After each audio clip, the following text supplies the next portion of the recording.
ഇവിടെ ഒരു കാര്യം നിങ്ങൾ മനസ്സിലാക്കണം, ഇവിടെ മുസ്ലിമിൻ്റെ ആധിപത്യം അവിടെ ഭരണം ഇവിടെ വരാൻ പോകുകയാണെങ്കിൽ നമ്മൾ ഇവിടെ നാട് വിടണം. ഇപ്പോൾ ഭരണമില്ലാഞ്ഞിട്ടും അവർ ഭരണമൊക്കെ നിങ്ങൾ കണ്ടില്ലേ, 9.5 കൊല്ലം കൊണ്ട് പോയിട്ട് നഷ്ടപ്പെട്ടു പോയത്. ഇനി അടുത്ത പ്രാവശ്യം ഇതെല്ലാം കൂടെ പിടിച്ചെടുക്കണമെന്നാണ്. അവരൊക്കെ ഭരണത്തിൽ വന്നാൽ നമ്മളെല്ലാം ആത്മഹത്യ ചെയ്യേണ്ടി വരും. മുസ്ലിം ലീഗ് എന്ന് പറഞ്ഞാൽ നല്ല പേരാണ്, അവരുടെ അവർ മതേതരമാണ് പാർട്ടിയാണ്. അവർ പേര് കേട്ടാൽ തന്നെ മുസ്ലിം കൂട്ടായ്മയാണ്. എന്നിട്ട് മതേതര പാർട്ടി എന്നാണ് പേരിട്ടേക്കുന്നത്. എല്ലാവരും വിളിക്കുന്നത് മതേതര പാർട്ടി. അവരുടെ കൂടി ഒരു MLA അവർ സ്ഥാനാർത്ഥി എടുക്കുന്നുണ്ട്. അവരുടെ പേഴ്സണൽ സ്റ്റാഫിൽ ഒരാളുണ്ടാകും. ഇവർ വർഗീയ പാർട്ടിയാണ്. ആ വർഗീയ പാർട്ടിക്കാണ് നമ്മൾ കുട്ടികളുള്ളത്. അവർ കൂട്ടുപിടിച്ചിരിക്കുന്ന ഭാഗത്ത് ഏൽപ്പിച്ചാൽ നമ്മുടെയൊക്കെ സ്ഥിതി എന്തായിരിക്കും? അവരിരുന്ന കാലത്ത് ചെയ്തത് എന്താണ്?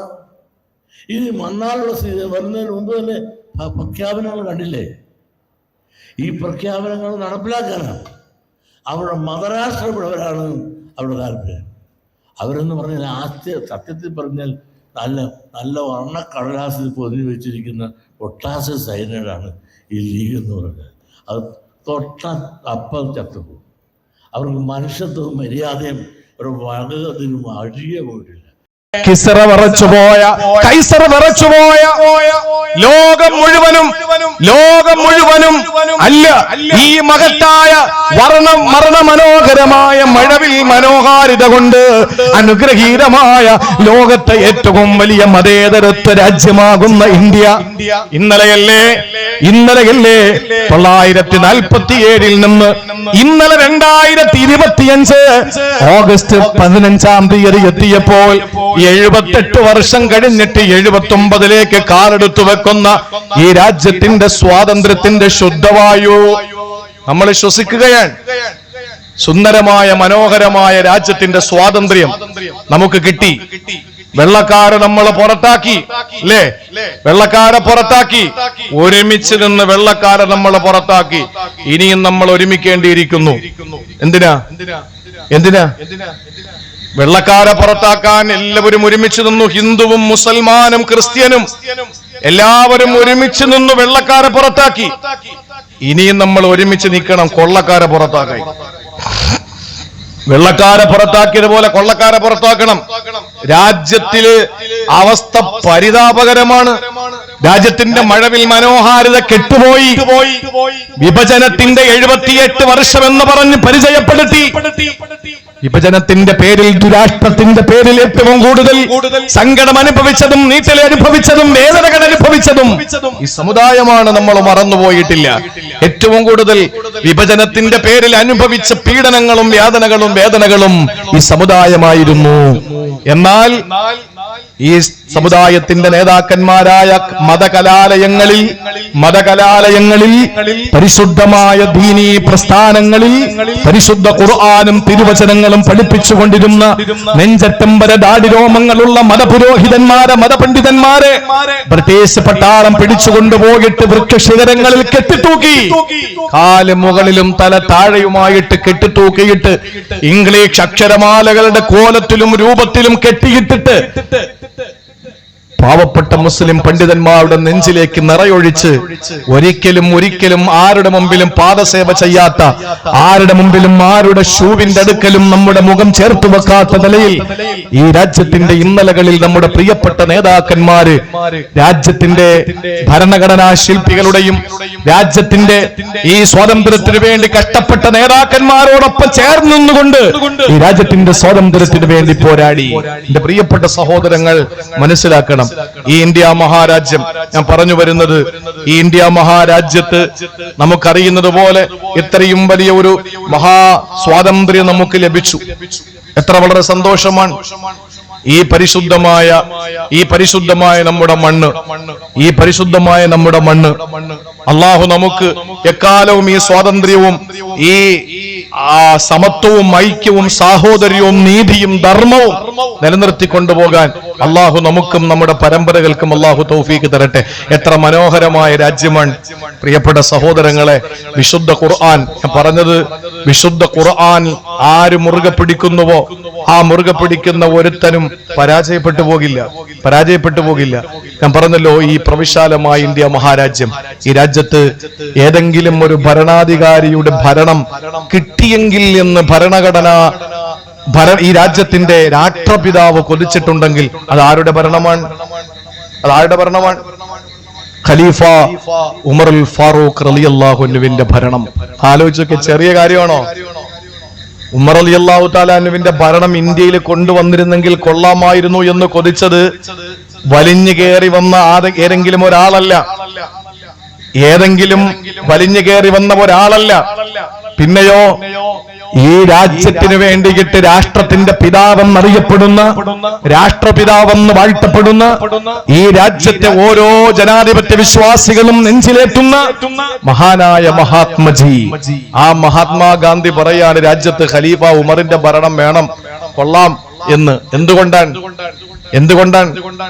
നടന്നു പോകുന്ന ഏതെങ്കിലും, ഓടിപ്പോകുന്ന ഏതെങ്കിലും ഒരു ഒട്ടകമോ ഒരു കുതിരയോ ഒരു കഴുതയോ ഒരു കോവർ കഴുതയോ അതിന്റെ കാലെങ്ങാനം ഒരു കുഴിയിൽ വീണ് കാല് ഒടിഞ്ഞു പോയാൽ നാളെ പടച്ചവന്റെ മുമ്പിൽ ഞാൻ സമാധാനം പറയേണ്ടി വരും എന്ന് പേടിച്ചുപോയ ഉമറിന്റെ ഭരണം വന്നാൽ ഈ പാപ്പാങ്കുളങ്ങരയിലേക്ക് വരുന്ന വഴി ഇത്രയും കട്ടപ്പാടുണ്ടാവുമോ?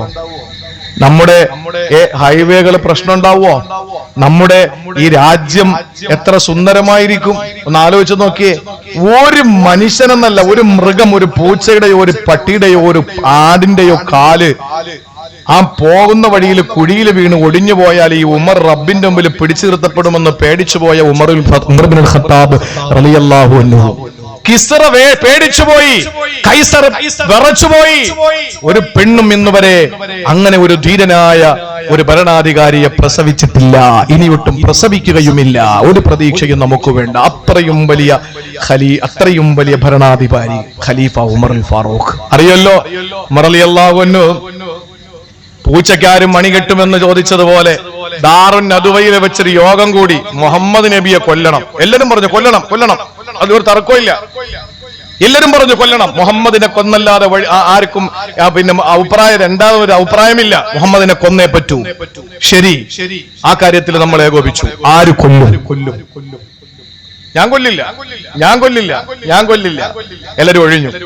കാരണം ഏറ്റവും ചെറിയ കുടുംബമല്ല, ബനൂ ഹാഷിമാണ്, ഖുറൈശി കുടുംബമാണ്.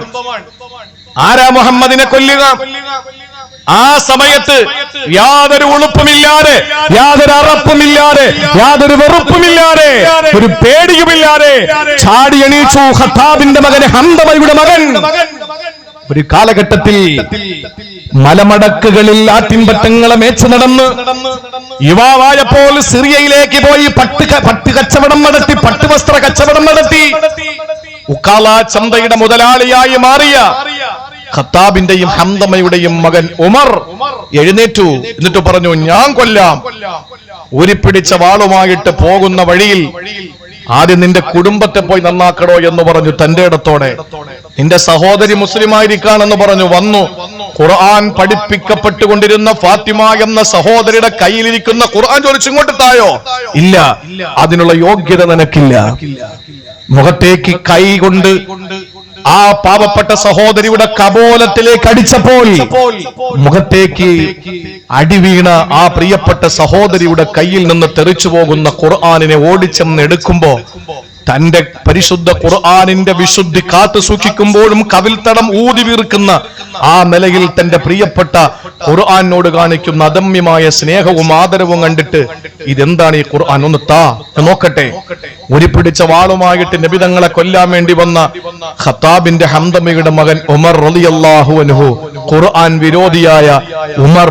നിങ്ങൾ ആലോചിച്ച് നോക്കൂ, ഈ മുഹമ്മദ് കൊണ്ടുവന്ന ഖുർആൻ, എന്റെ സഹോദരി ഖുർആൻ പഠിച്ചിട്ടുണ്ടെങ്കിൽ അവളുമായിട്ടുള്ള ബന്ധം ഡിസ്കണക്ട് ചെയ്യുകയാണ് എന്ന് പറഞ്ഞിട്ട് ഭാര്യയുടെ സഹോദരിയുടെ മുഖപ്പടിക്കാൻ ചങ്കൂറ്റം കാണിച്ച ഉമർ ഇബ്നുൽ ഖത്താബ് റളിയല്ലാഹു അൻഹു അവസാനം മുസ്ലിമായതിനു ശേഷം ഉമർ തങ്ങളുടെ മനസ്സിൽ വന്ന മോഹം പോലെ അള്ളാഹു 15 ആയത്തുകൾ ഇറക്കി കൊടുത്തു.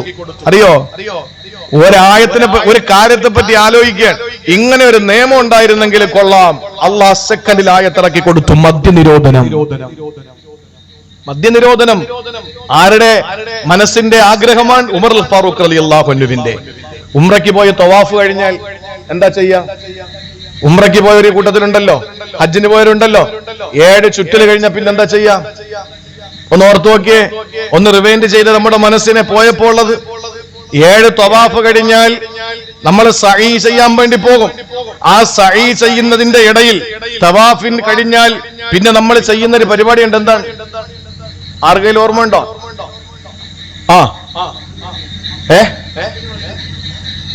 തവാഫ് കഴിഞ്ഞിട്ട് 7 തവാഫ് കഴിഞ്ഞ് സഈ ചെയ്യുന്നതിന്റെ ഇടയിൽ ആ മസ്അയിലേക്ക്, സഫാ മലയിലേക്ക് നമ്മൾ ഇങ്ങനെ കയറുന്നതിന്റെ ഇടയിൽ നമ്മൾ മഖാമു ഇബ്രാഹീമിന്റെ പിന്നിൽ നിന്ന് 2 റക്അത്ത് നിസ്കരിക്കും. ഇബ്രാഹിം നബിയുടെ ചരിത്രം പഠിച്ചിട്ട്, ഇബ്രാഹിം നബിയുടെ കഥ പഠിച്ചിട്ട് മനസ്സിൽ ഇബ്രാഹിം നബി കടന്നുകൂടി ഇബ്രാഹിം നബി അലൈഹിസ്സലാമിനെ മാതൃകാ പുരുഷനായി കണ്ട ഉമർ ബിൻ ഖത്താബ് റളിയല്ലാഹു തആല അൻഹുവിന്റെ മനസ്സിൽ ഒരാഗ്രഹമുണ്ടായി, പടച്ചോനെ ഇബ്രാഹിം നബി എനിക്ക് ഭയങ്കര ഇഷ്ടമാണ്, ഈ ഇബ്രാഹിം നബിയെ മറക്കാതിരിക്കാൻ എന്തെങ്കിലും ഒരു കാര്യം നീ തന്നാലോ. വത്തഖിദൂ മിൻ മഖാമി ഇബ്രാഹിമ മുസല്ല ആയത്ത് അല്ലാഹ് ഇറക്കി കൊടുത്തു. എന്നാൽ മഖാം ഇബ്രാഹിമിന്റെ പിന്നിൽ നിസ്കരിക്കി. തവാഫ് ചെയ്യുന്നവൻ, ഹാജി, ഉംറ ചെയ്യുന്ന ആള്, ഇവരൊക്കെയും 2 റക്അത്ത് നിസ്കരിക്കാതെ സഈ ചെയ്യാൻ പോകില്ല. ലോകം മുഴുവനും ഇബ്രാഹിം നബി അലൈഹിസ്സലാം പാദം കൊണ്ട് അനുഗ്രഹീതമായ മഖാം ഇബ്രാഹിമിന്റെ പിന്നിൽ 2 റക്അത്ത് നിസ്കരിക്കുമ്പോൾ അറിയാതെ പറയാതെ നമ്മൾ പറഞ്ഞും അറിഞ്ഞും പോകുന്ന ഒരു മനുഷ്യനുണ്ട്, മകൻ മഹാനായ സയ്യിദുനാ ഉമർ ബിൻ ഖത്താബ് റളിയല്ലാഹു അൻഹു.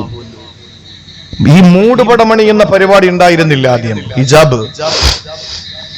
നബി തങ്ങളുടെ പ്രിയപ്പെട്ട ഭാര്യമാർ അന്നൊന്നും ഇന്നത്തെ പോലെ ഒരു റൂമിൽ തന്നെ 3 ബാത്റൂം, ബാത്റൂം എവിടാന്ന് പോലും അറിയില്ല. പണ്ടൊക്കെ അകത്ത് നിന്ന് പുറത്തോട്ടോടും, ഇപ്പൊ പുറത്തേക്കുന്നവനും അകത്തോട്ടോടും. അകത്താണെങ്കിൽ തന്നെ അറിയാം എല്ലാവർക്കും കോമൺ ആയിട്ട്. അത് മാറി പിന്നെ അറ്റാച്ച്ഡായി. ഇന്നിപ്പോ അതിനകത്ത് സാധാരണ കേറിയാൽ ഇത് എവിടാണ് ബാത്റൂം എന്ന് അറിയാൻ പറ്റില്ല.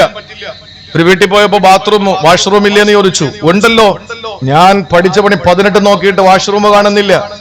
അവസാനം വന്ന അലമാര തുറന്ന അലമാരക്കകത്ത് വേറൊരു ഡോറ് തുറന്നപ്പോ അതിനകത്തൂടെയാണ് ബാത്റൂമിൽ കയറുന്ന വഴി. എവിടാണ് ബാത്റൂം എന്ന് പോലും അറിയാൻ പറ്റാത്ത അവസ്ഥ, വാഷ്റൂം എവിടാന്ന് അറിയാത്ത അവസ്ഥയിലേക്ക് അതിനെയൊക്കെ ഇങ്ങനെ മറച്ച്. അത് നല്ലതാ ഒരർത്ഥത്തില്. പക്ഷേ പ്രിയപ്പെട്ട സഹോദരങ്ങളെ, പ്രിയപ്പെട്ട ഉമ്മഹാത്തുൽ മുഅ്മിനീങ്ങളുടെ കാലഘട്ടത്തില് അവരൊക്കെ പോകുന്നത് വെളിക്കിരിക്കുക എന്ന് പറയും. വെളിക്കിരിക്കുക എന്ന് പറയും പണ്ടുള്ളവർ. എന്ന് പറഞ്ഞതിന്റെ അർത്ഥം എന്താ? രണ്ടെണ്ണം ഉണ്ട്, വെളിക്കിരിക്കുകയും വിളക്കത്തിരിക്കുകയും. വിളക്കത്തിരിക്കുന്ന എവിടെയാണ്? പൊന്നാനിയിലാണ്. വിളക്കത്തിരിക്കുന്നത് പൊന്നാനിയിൽ. ചിരിക്കേണ്ട, മാർഗം ചെയ്യാൻ പോകുന്ന കാര്യമൊന്നുമല്ല ഈ പറയുന്ന. വിളക്കത്തിരിക്കുക എന്ന് പറഞ്ഞാൽ അന്നത്തെ സനതാണ്.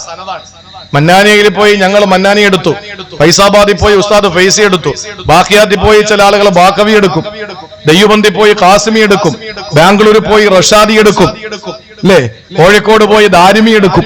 ഇതൊക്കെ ഇങ്ങനെ എടുക്കുമ്പോഴും അന്നത്തെ ഡിഗ്രി, പണ്ട് കാലങ്ങളിലുള്ള മഹാന്മാരായ ഉസ്താദുമാർക്ക് ഡിഗ്രി എന്ന് പറയുന്നത് വിളക്കത്തിരിക്കലാണ്. എന്ന് പറഞ്ഞാൽ പൊന്നാനിയിൽ പോയി വിളക്കത്തിരിക്കും. പിന്നെ വെളിക്കിരിക്കുക എന്ന് പറയുന്നത് സ്വകാര്യ ആവശ്യങ്ങൾക്ക് വേണ്ടി പോകലാണ്. ഉമ്മഹാത്തുൽ മുഅ്മിനീങ്ങളായ പ്രിയപ്പെട്ട മഹിളാരത്നങ്ങൾ പുറത്തേക്ക് പോയി തിരിച്ചു വരുമ്പോ അവരുടെ ആവശ്യം കഴിഞ്ഞ് തിരിച്ചു വരുന്ന വഴിയിൽ ഉമർ റളിയല്ലാഹു അൻഹു നിൽക്കാൻ അവരെ കണ്ടപ്പോ വല്ലാത്തൊരു സങ്കടം തോന്നി. അള്ളാന്റെ ഹബീബിന്റെ ഭാര്യമാരല്ലേ ഈ പോണത്, അവര് പോകുന്ന എവിടാന്ന് എല്ലാവർക്കും അറിയാം. അതൊരു കുറവല്ലേ? സിംഹാസനത്തിലോട്ട് കയറുന്ന പോലെ അല്ലല്ലോ ബാത്റൂമിലോട്ട് പോണത്. ഓഫീസിൽ നിന്ന് ഇറങ്ങി വരുന്നത് പോലെ അല്ലല്ലോ ബാത്റൂമിൽ നിന്ന് വരുന്നത്. എന്തായാലും അതൊരു കുറവ് തന്നെയാണ്. ആ കുറവ് മറ്റുള്ളവരുടെ മനസ്സിൽ ഉമ്മഹാത്തുൽ മുഅ്മിനീങ്ങളുടെ ആദരവ് കുറച്ചു കളയുമോ? പടച്ചോനെ, ഈ വരുന്ന ആരാണെന്ന് അറിയാതിരിക്കാൻ എന്തെങ്കിലും ഒരു പോംവഴിയുണ്ടോ? ആ സമയത്ത് അല്ലാഹു ആയത്തിറക്കി കൊടുത്തു, യാ അയ്യുഹൻ നബിയ്യു ഖുൽ ലിഅസ്വാജിക വബനാതിക വനിസാഇൽ മുഅ്മിനീൻ. അല്ലാഹുവിന്റെ നബിയോട് പറഞ്ഞ, അല്ലാഹുവിന്റെ ഹബീബേ, അങ്ങയുടെ ഭാര്യമാരോടും പെൺമക്കളോടും വനിസാഇൽ മുഅ്മിനീൻ, പാപ്പാങ്കുളങ്ങരയിലെ പെണ്ണുങ്ങളോടും പറയണം, യുദ്നീന അലൈഹിന്ന മിൻ ജലാബീബിഹിന്ന, അവരുടെ ജിൽബാബുകൾ താഴ്ത്തിയിട്ട് കൊള്ളട്ടെ. ആരായി വരുന്നതെന്നറിയാതിരിക്കാൻ അവരങ്ങനെ ചെയ്തോട്ടെ എന്ന് ഖുർആന്റെ ആയത്തിറക്കി. ഉമ്മഹാത്തുൽ മുഅ്മിനീങ്ങൾ അനുസരിച്ചു, നബി തങ്ങളുടെ ഭാര്യ പ്രിയപ്പെട്ട മക്കൾ അനുസരിച്ചു, നമ്മുടെ പെണ്ണുങ്ങളിൽ ഇന്നലകളിലുള്ള പെണ്ണുങ്ങൾ അനുസരിച്ചു. നമുക്ക് അനുസരിക്കാൻ സൗകര്യമില്ല. നിങ്ങൾ പറയാനുള്ളത് പോയി പറ. നിങ്ങൾ പ്രസവിക്കാനുള്ളതൊക്കെ പ്രസവിച്ചോ. ഞങ്ങൾക്ക് സ്വാതന്ത്ര്യമുണ്ട്, ഞങ്ങൾക്ക് ഇഷ്ടമുള്ള വസ്ത്രം ധരിക്കാം എന്ന് പറഞ്ഞിട്ട് അത് ഒഴിവാക്കി. എന്റെ പ്രിയപ്പെട്ട സഹോദരങ്ങളെ, ഈ ഉമർ റളിയല്ലാഹു തആല ഞാൻ അദ്ദേഹത്തെ പരിചയപ്പെടുത്തുകയാണ്. അദ്ദേഹത്തിന്റെ ധീരത പറയാൻ, അദ്ദേഹത്തിന്റെ ആ ശൗര്യം പറയാൻ, അദ്ദേഹത്തിന്റെ ആണത്വം പറയാൻ, അദ്ദേഹത്തിന്റെ ചങ്കൂറ്റം പറയാൻ. ഉമർ ഇബ്നുൽ ഖത്താബ് റളിയല്ലാഹു അൻഹു ധീരനാണ്, വീരനാണ്, വില്ലാളി വീരനാണ്, വിജിഗീഷുമാണ്. കിസ്റയും കൈസറും പേടിച്ചുപോയി. ആ ഉമർ ഇബ്നുൽ ഖത്താബ് റളിയല്ലാഹു തആല അൻഹുവിനെ വഴിയിൽ ഒരു വൃദ്ധയായ പെണ്ണ് പിടിച്ചു നിർത്തി. ഉമറേ, അവിടെ നിൽക്കുമറേ, അവിടെ നിൽക്കുമറേ. കൂടെയുള്ള ആളുകളെ നോക്കുമ്പോ മദീനയുടെ ഭരണാധികാരിയാണ്, മദീനയുടെ ഭരണാധികാരിയായ ആ ഉമർ ഇബ്നുൽ ഖത്താബ് റളിയല്ലാഹു തആല അൻഹു ഇങ്ങനെ ഒരു അനുസരണയുള്ള ഒരു കുട്ടിയെ പോലെ ഒരു വൃദ്ധയായ സ്ത്രീയുടെ മുമ്പിൽ ഇങ്ങനെ നിൽക്കാൻ. ആ സ്ത്രീ എന്തൊക്കെയോ പറയുന്നു. നിന്റെ അധികാരത്തിൽ ഇന്ന ഇന്ന കാര്യങ്ങൾ ചെയ്യണം, നിന്റെ ഭരണത്തിന് കീഴിൽ ഇന്ന ഇന്ന കാര്യങ്ങൾ കൊണ്ടുവരണം എന്ന് പറഞ്ഞിട്ട് തന്റെ ഭരണത്തിനെ പറ്റിയിട്ടുള്ള കുറവുകൾ പറഞ്ഞുകൊണ്ടിരിക്കുമ്പോ കിസ്റ പറച്ച, കൈസർ പറച്ച, റോമാ സാമ്രാജ്യങ്ങൾ മുഴുവനും പറച്ചുപോയ എല്ലാവരും പറച്ചു. അവസാനം അല്ലാഹുവിന്റെ റസൂൽ പറഞ്ഞല്ലോ, നീ പോകുന്ന വഴിയിൽ ഉമറേ പിശാച് പോലും വരില്ല. നിന്റെ കാൽ പെരുമാറ്റത്തിന്റെ ശബ്ദം കേട്ടാൽ ആ വഴിയിൽ നിന്ന് പിശാച് പോലും മാറിപ്പോകും ഉമറേ എന്ന് പറഞ്ഞ പിശാച് പോലും പേടിച്ചു പോകുന്ന ശൈത്താൻ പോലും ഉമർ തങ്ങളെ കണ്ട മാറിപ്പോകും. അതിനപ്പുറത്ത് ഇനി ആരാ ഉള്ളത് അദ്ദേഹത്തെ പരാജയപ്പെടുത്താൻ? ആ നിലയിൽ മഹാനായ ഉമർ റളിയല്ലാഹു അൻഹുവിന്റെ ആണത്വവും ആ ഉമർ റളിയല്ലാഹു അൻഹുവിന്റെ ശൂരത്വവും തെളിയിക്കപ്പെട്ടിരിക്കുമ്പോ ഒരു വൃദ്ധയായ സ്ത്രീയുടെ മുമ്പിൽ ഇങ്ങനെ തലകുമ്പിട്ട് നിൽക്കാൻ, പറയുന്നെല്ലാം അനുസരിച്ചുകൊണ്ട് നിൽക്കാൻ. കുറെ സമയം കഴിഞ്ഞപ്പോ ആളുകൾ വിളിച്ചിട്ട് ചോദിച്ചു, ഉമർ റളിയല്ലാഹു അൻഹുവിനോട് ചോദിച്ചു, ഉമർ തങ്ങളെ നിങ്ങൾക്ക് എന്തു പറ്റി? എല്ലാവരെയും പേടിപ്പിക്കുന്ന, വിറയ്ക്കുന്ന ആ കാലഘട്ടത്തിൽ കുഞ്ഞുങ്ങൾ ഭക്ഷണം കഴിച്ചില്ലെങ്കിൽ തള്ളമാര് പറയും, ഉമറിനെ ഇപ്പൊ വിളിക്കും, അപ്പോഴേ കുട്ടികൾ ഭക്ഷണം കഴിക്കും. അത്രയും വലിയ പേടി സ്വപ്നമായിരുന്ന ഉമർ റളിയല്ലാഹു തആല അൻഹു ഒരു വൃദ്ധയായ പെണ്ണിന്റെ മുമ്പിൽ ഇങ്ങനെ നിൽക്കാൻ. അവര് പറയുന്ന തോന്നിയതൊക്കെ പറയാ, മരണത്തിന്റെ കുറവുകൾ പറയാൻ, വികസനത്തിനെ പറ്റി സംസാരിക്കാൻ. ഇത് കണ്ടപ്പോൾ ഉമർ റളിയല്ലാഹു അൻഹുവിനോട് ചോദിച്ചു, എന്ത് പറ്റി? ആ സ്ത്രീയുടെ മുമ്പിൽ നിങ്ങൾ എന്തേ പേടിച്ചു നിന്നത്? ആ സമയത്ത് ഉമർ റളിയല്ലാഹു അൻഹു പറഞ്ഞ മറുപടി എന്തെന്നറിയോ? ആ സ്ത്രീ എന്നെ പിടിച്ചു നിർത്തി സംസാരിക്കുമ്പോൾ ഞാൻ എങ്ങനെയാണ് അവരുടെ മുമ്പിൽ നിൽക്കാതിരിക്കുക? ഒരു ദിവസം മുഴുവനും ഉറങ്ങാതെ അവരുടെ മുമ്പിൽ നിൽക്കേണ്ടി വന്നാൽ പോലും ഞാൻ അവരുടെ മുമ്പിൽ പഞ്ചപുച്ഛമടക്കി നിൽക്കുമായിരുന്നു. അവർ പറയുന്നത് മുഴുവൻ കേൾക്കുമായിരുന്നു. ഒരു മണിക്കൂറല്ല, ഒരു ദിവസം മുഴുവനും അവരുടെ മുമ്പിൽ നിൽക്കേണ്ടി വന്നാൽ, അവരുടെ ശകാരം മുഴുവനും കേൾക്കേണ്ടി വന്നാൽ, അവര് പറയുന്നത് മുഴുവനും കേൾക്കേണ്ടി വന്നാൽ ഒരക്ഷരം പോലും ഞാൻ മറുപടി പറയാറ് അവരുടെ മുമ്പിൽ അനുസരണയോടെ ഞാൻ നിൽക്കും. സഹാബാ, എന്തുകൊണ്ട് നിൽക്കും ഉമർ തങ്ങളെ? ഉമർ ഇബ്നുൽ ഖത്താബ് തങ്ങളെ പറയുകയാണ്, ആ വൃദ്ധയായ സ്ത്രീ ആരെന്നറിയോ? ആ നിൽക്കുന്ന സ്ത്രീ ആരെന്നറിയോ? 7 ആകാശങ്ങൾക്ക് മുകളിൽ ആ സ്ത്രീയുടെ ശബ്ദം അല്ലാഹു കേട്ടിട്ട്, ആ സ്ത്രീക്ക് വേണ്ടി അല്ലാഹു നിയമം ഇറക്കി കൊടുത്തിട്ട്, അവരുടെ മനസ്സിന്റെ വേദന, അവരുടെ മനസ്സിന്റെ എല്ലാ നൊമ്പരങ്ങളും സത്തവാനങ്ങൾക്ക് മുകളിൽ അല്ലാഹു റബ്ബുൽ ഇസ്സത്ത് കേട്ടിട്ട് അല്ലാഹു ആയത്തിറക്കി കൊടുത്ത പെണ്ണാ ഹൗലത്ത് ബിൻത് തഅലബത്ത് എന്ന പെണ്ണാ. ആ പെണ്ണാണ് ഖദ് സമി അല്ലാഹു ഖൗലല്ലതി തുജാദിലുക ഫീ സൗജിഹാ വതസ്തകി ഇലല്ലാഹ് വല്ലാഹു യസ്മഉ തഹാവുറകുമാ. എന്റെ പ്രിയപ്പെട്ട സഹോദരങ്ങളെ, ഖദ് സമയ എന്ന് പറയുന്ന 28ാമത്തെ ജുസ് ഉണ്ടല്ലോ, 28ാമത്തെ ജുസ് ഉണ്ടല്ലോ, പാടുന്ന ബേക്കിൽ നിന്ന് പുറകിൽ നിന്ന് മുന്നോട്ട് പോകുമ്പോൾ അമ്മ കഴിഞ്ഞിട്ട് തബാറക കഴിഞ്ഞിട്ട് 3ാമത്തെ ചെറിയ ജുസ് ഉണ്ടല്ലോ, ഖദ് സമി അല്ലാഹു ഖൗലല്ലതി തുജാദിലുക ഫീ സൗജിഹാ വതസ്തകി ഇലല്ലാഹ് വല്ലാഹു യസ്മഉ തഹാബുറകുമാ. ഏഴാകാശങ്ങളിൽ മുകളിൽ നിന്നുകൊണ്ട് തമ്പുരാൻ ഈ സ്ത്രീയുടെ വേദന കേട്ടിട്ട് മറുപടി ഇറക്കി കൊടുത്തതാണ്. തന്റെ പ്രിയപ്പെട്ട ഭർത്താവ് ഏതോ ഒരു സന്ദർഭത്തിൽ അന്നത്തെ തലാഖിന് പകരമുള്ള വാചകം, ലിഹാറിന്റെ വാചകം ഉരുവിട്ടപ്പോൾ അന്തിക്കല്ലഗിരി ഉമ്മി, എടി നീ എന്റെ ഉമ്മയുടെ മുതുകു പോലെയാണ് എനിക്കെന്ന് പറഞ്ഞു. ത്വലാഖിന്റെ മറ്റൊരു വെർഷനാണ്. ആ വാക്ക് കേട്ടപ്പോൾ ഇനി നിങ്ങൾ എന്നെ സമീപിക്കല്ലേ എന്ന് പറഞ്ഞിട്ട് ആ പെണ്ണ് ദീനീ ബോധമുള്ള ആ ഖൗലത്ത് ഒരു തീരുമാനമെടുത്തു. ആ തീരുമാനം റസൂലുള്ളാഹിന്റെ മുന്നിൽ വന്നിട്ട് പറയുകയാണ്, നബിയേ, എന്റെ മക്കളെ ഓർത്തിട്ടൊരു നിയമം എന്നോട് പറയണം. എന്റെ ഭർത്താവിന്റെ കൂടെ ഞാൻ എന്റെ മക്കളെ വിട്ടാൽ എന്റെ ഭർത്താവിന് മതബോധം കുറവാ, എന്റെ മക്കള് പിഴച്ചു പോകും നബിയേ. എന്റെ കൂടെ എന്റെ മക്കൾ നിന്നാലോ അവർക്ക് ആഹാരം കൊടുക്കാൻ എന്റെ കയ്യില് സമ്പത്തില്ല. ഞാൻ പാവപ്പെട്ടവളാണ്, എനിക്ക് വലിയ സമ്പത്തൊന്നുമില്ല. അതുകൊണ്ട് ഞങ്ങളുടെ ഇടയിലുള്ള ബന്ധത്തിന് എന്തെങ്കിലും വിള്ളൽ വീണിട്ടുണ്ടോ ഒന്ന് പറയുമോ എന്ന് ചോദിച്ചപ്പോൾ റസൂലുള്ള പറഞ്ഞു, എനിക്കറിയില്ല, അള്ളാഹു ഒന്നും പറഞ്ഞിട്ടില്ല, അതുകൊണ്ട് എനിക്കറിയില്ല എന്ന് പറഞ്ഞിട്ട് റസൂലുള്ള ഖൗലത്ത് റളിയല്ലാഹു അൻഹ ഇറക്കി വിടുമ്പോ പുറത്തേക്ക് ഇറങ്ങി നിന്ന് രണ്ട് കൈകളും ആകാശത്തിലേക്ക് ഉയർത്തിയിട്ട് ഖൗലത്ത് റളിയല്ലാഹു അൻഹ ദ്വാരക്കുന്നു, റബ്ബേ, എന്റെ ഭർത്താവ് ഔസ് ബിൻ സാമിത്തിന്റെ വിഷയത്തില്, ഈ പാവപ്പെട്ട ഖൗലത്ത് ബിൻത് ഫൈലബയുടെ ആ വിഷയത്തില് നീ ഒരു തീരുമാനം തരണേ തമ്പുരാനെ, നീ ഒരു തീരുമാനം തരണേ തമ്പുരാനെ. എന്റെ മക്കള് പാവപ്പെട്ട മക്കളാണ്, വഴിയാധാരമാണ്. എന്റെ കൂടെ കൂടിയാൽ എന്റെ മക്കൾക്ക് സമ്പത്തില്ല, ഭക്ഷണമില്ല. എന്റെ ഭർത്താവിന്റെ കൂടെ വിട്ടാൽ എന്റെ പ്രിയപ്പെട്ടവന് വയോധികനാണ്. എന്റെ മക്കൾക്ക് തർബിയത്ത് കൊടുക്കാൻ അദ്ദേഹത്തിന് കഴിയില്ല. എന്റെ മക്കൾ എനിക്ക് നഷ്ടമാകും. അതുകൊണ്ട് തമ്പുരാനെ എന്റെ വിഷയം നീ ഒന്ന് കേൾക്കണേ അല്ലാ. ഈ അങ്ങോട്ട് ദുആ കഴിഞ്ഞപ്പോൾ നബിതങ്ങളുടെ നെറ്റിത്തടപ്പിൽ വിയർപ്പ് കടങ്ങൾ പ്രകടമാവുകയാണ്.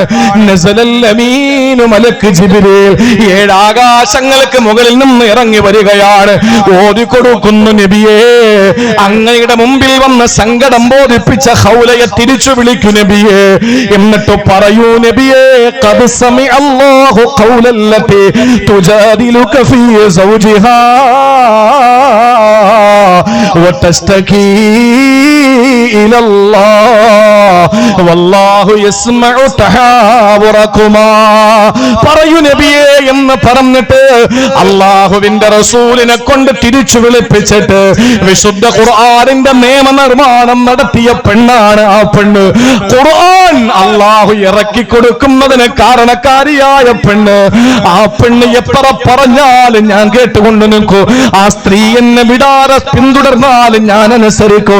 കാരണം അല്ലാഹു ഒരായത്ത് ആ സ്ത്രീയുടെ കാരണത്താൽ ഇറക്കി കൊടുത്തതാണ്. ഖുർആൻ വേണ്ടെന്ന് പറഞ്ഞ ഒരാൾ, ഖുർആൻ പഠിച്ച സഹോദരിയെ തല്ലിയ ഒരാൾ, അവസാനം തന്റെ മനോഹരമായ ദീർഘവീക്ഷണമുള്ള ആഗ്രഹങ്ങളുടെ മുമ്പിൽ ആകാശത്തിന്റെ വാതിലുകൾ തുറക്കപ്പെട്ട് നാമൂസ് ജിബ്രീൽ അലൈഹിസ്സലാം ഇറങ്ങി വന്ന് ഖുർആൻ ഇറക്കി കൊടുത്ത 10ന്റെ മുകളിൽ 20ന്റെ താഴെയുള്ള ആയത്തുകൾ താൻ കാരണം അവതരിക്കപ്പെടുമ്പോഴും ഇല്ല, ഒരൊറ്റ ആയത്ത് ഈ മഹദി കാരണം അല്ലാഹു ഇറക്കി കൊടുത്തു. ആ മഹദിയെ ഞാൻ ബഹുമാനിക്കണ്ടേ, ഖുർആനിനെയല്ല. ഈ മഹദി കാരണം ഖുർആൻ അല്ലാഹു ഇറക്കി കൊടുത്തു. മുഴുവനല്ല, ഒരധ്യായമല്ല, ഒരായത്ത് ഈ സ്ത്രീ കാരണം ഇറക്കപ്പെട്ടതാണ്. അതുകൊണ്ട് ഞാൻ ബഹുമാനിക്കുന്നു. എന്നെ വിടാതെ പിന്തുടർന്നാലും ഞാൻ കേട്ടുകൊണ്ട് നിൽക്കുമെന്ന് ധീരനായ ഉമർ ഇബ്നുൽ ഖത്താബ് റളിയല്ലാഹു അൻഹു പറഞ്ഞെങ്കിൽ മാ അൻസൽനാ അലൈക്കൽ ഖുർആന ലിതഷ്ഖാ, ഖുർആനിന്റെ വാഹകരെ മുറുകെ പിടിച്ചതുകൊണ്ടോ, പണ്ഡിതന്മാരെ മുറുകെ പിടിച്ചതുകൊണ്ടോ, ഖുർആനിന്റെ പ്രബോധകരെ മുറുകെ പിടിച്ചതുകൊണ്ടോ ഒരാളും ലോകത്ത് പരാജയപ്പെട്ടിട്ടില്ല, ആഖിറത്തിലും പരാജയപ്പെടില്ല. അതുകൊണ്ട് ഖുർആൻ മുറുകെ പിടിച്ചോ. നമുക്ക് രക്ഷയാണ്, നമുക്ക് തണലാണ്, നമുക്ക് സാന്ത്വനമാണ്, നമുക്ക് ആശ്വാസമാണ്, നമുക്ക് വല്ലാത്ത ഒരു വികാരമാണ്, നമ്മുടെ വിചാരമാണ്, നമുക്ക് വിജയമാണ്, നമുക്ക് വലിയ ഒരു താങ്ങാണ് പരിശുദ്ധമായ ഖുർആൻ. അതുകൊണ്ട് മൂന്നാമതായി ഖുർആൻ പറയുന്നു, ലാ യജ്തമിഉ ശഖാഉ മഅ മുലാസമത്തിൽ ഖുർആൻ. ഖുർആൻ മുറുകെ പിടിച്ചത് കൊണ്ട് ഒരാളും പരാജയപ്പെടില്ല. മനസ്സിലായോ? 3 കാര്യങ്ങളായി. ഇനി 3 ഉണ്ട്, ചുരുക്കി പറയാം. 15 മിനിറ്റ് കൂടെയാണ് ഇനി എനിക്ക് അനുവദിക്കപ്പെട്ടിട്ടുള്ളത്.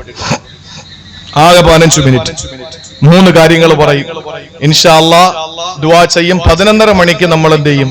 ദുആ ചെയ്ത് പിരിയണം. അള്ളാഹു തൗഫീഖ് തരട്ടെ. ആർക്കും ഒരു ബുദ്ധിമുട്ടും ആകരുത്, ആർക്കും ഒരു ഭാരം ആകരുത്, ആർക്കും ഒരു ഒരു ഒരു ഒരു അലസത ഉണ്ടാകുന്ന രീതിയിൽ സദസ്സ് നീണ്ടുപോകാനും പാടില്ല.